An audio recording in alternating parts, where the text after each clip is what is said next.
It's just difficult to imagine that something that started out with an ordinary idea for a few students has grown into such a magnificent thing.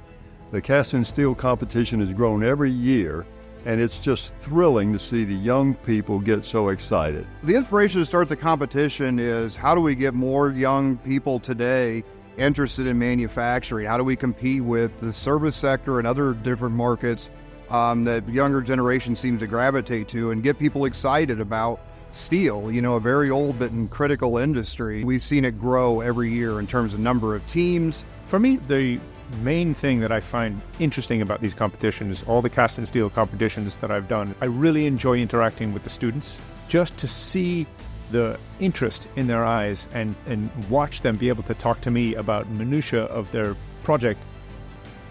The point of the competition isn't really the win or loss thing, don't get me wrong.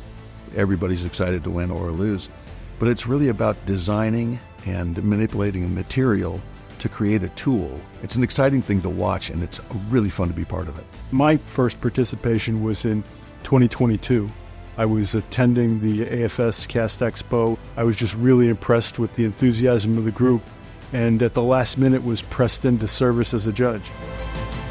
This is my third year, and I really like seeing the students' approaches to problems that they're given. I like to see what they do with the opportunities they've been given, what they do from a modeling standpoint, from a research standpoint, and then how they use whatever their resources are that they have to try to meet the contest criteria.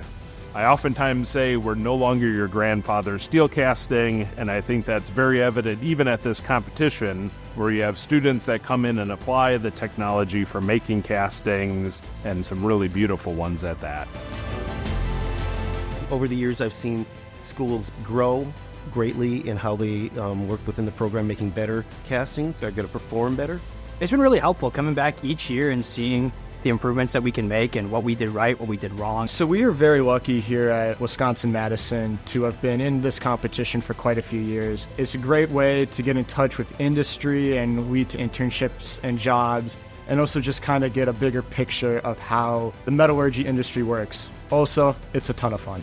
No matter what you're doing, if you're an engineer on the floor, if you're a product engineer, if you're an estimator working with customers, all those aspects are within cast and steel, and you have to do every part of that. So it really gives you an overall view of the entire industry and an understanding of what goes into making a casting. The primary goal of this competition is really to touch the hearts of young people who've never realized that going into manufacturing and into making castings or forgings could be a thrilling, worthwhile, purposeful, meaningful activity within a community of people who care about them. And they're really the future of our industry and of manufacturing. So I'm just thrilled that we have so many young people who are so thrilled to be involved in our competition, and look forward to their leadership in the future.